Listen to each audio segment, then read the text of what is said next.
त मलाई 1500 रुपैयाँ पैसा दिनु त छिटो न निकालेर दिइहाल्नु त खोइ त सुन्या हौ 1500 रुपैयाँ दिनु न कानमा आएर कराउनु पर्छ बहिरो होइन त म अनि सुन्नु हुँदो रहेछ त किन नसुने यस्तो गर्नुभएको किन गर के भयो अनि यहाँ मलाई कस्तो राम्रो एउटा कुर्ती मन परेको छ बजारमा किन्नु पर्यो भनेर नि पैसा चाहिँ कहाँबाट फाल्छ रुखबाट के साह्रो त्यति पैसा दिन पनि पैसा दिनु ल पैसा दिन्छु म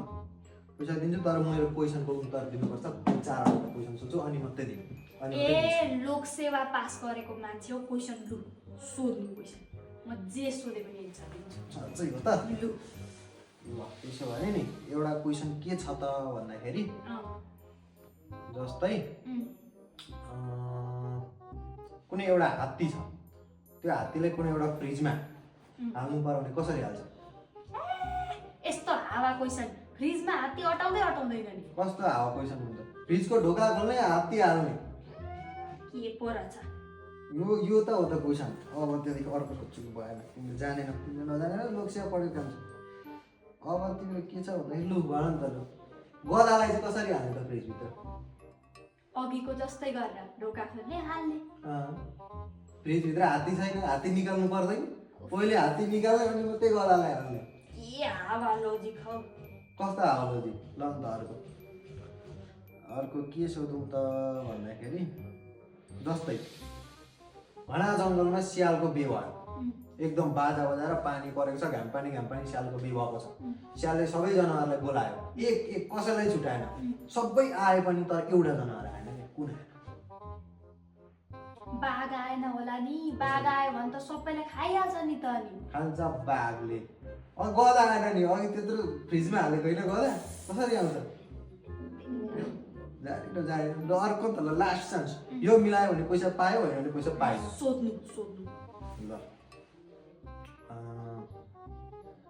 घना जङ्गलकै बिचमा एउटा खोला थियो एकदम खोला निकै ठुलो खोला तर मान्छे चाहिँ जे होस् यति आउँथ्यो मान्छेको यति आउँथ्यो पानी त्यो पानीमा चाहिँ एकदम गोहीहरू घडियाल गोहीहरू अर्को चाहिँ के अरे त्यो एकदम गोही क्या त्यो जे भए पनि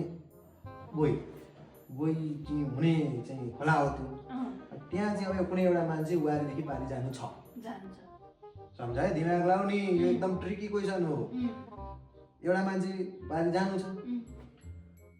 त्यो खोलामा न त पुल छ न त डुङ्गाहरू कुद्न पाउँछन् न त तार दिने माझी छ चाहिँ न त चाहिँ के भन्छ जे भए पनि छ तर पनि त्यो मान्छे खोला चाहिँ पुग्यो कसरी अब यतिसम्म पानी आउँछ उडेर गयो होला के ठुलो कुरो हो त कसरी चाहिँ उडेर जान्छ मान्छेको पङ्खा हुन्छ यस्तो कस्तो हावा क्वेसन सोध्नुहुन्छ क्या केही लोजिकै बिनाको के त भन नि त कि पास भन्नु पर्यो लु पास यति त पानी थियो नि बगाउँदैन गयो नि हिँड्दै यस्तो हल्का पौडिँदै अनि गोहीले खाएन नि त अनि गोही चाहिँ स्यालको बेमा चाहिँ गएन त नि अघि स्यालको बे त्यत्रो भएको नि सबै जङ्गलका चाहिँ जनावरलाई बोलायो स्यालको बेमा भनेर भने होइन गोही पनि गएन त्यो बे अनि खोला खाली थियो अनि पौडिँदै गयो यस्ता जाबो क्वेसन सोधेर बरु सिधै पैसा दिन्न भन्नु नि बुढा त के खान्छ थाहा छ त दिँदैन भने किन सोध्नु त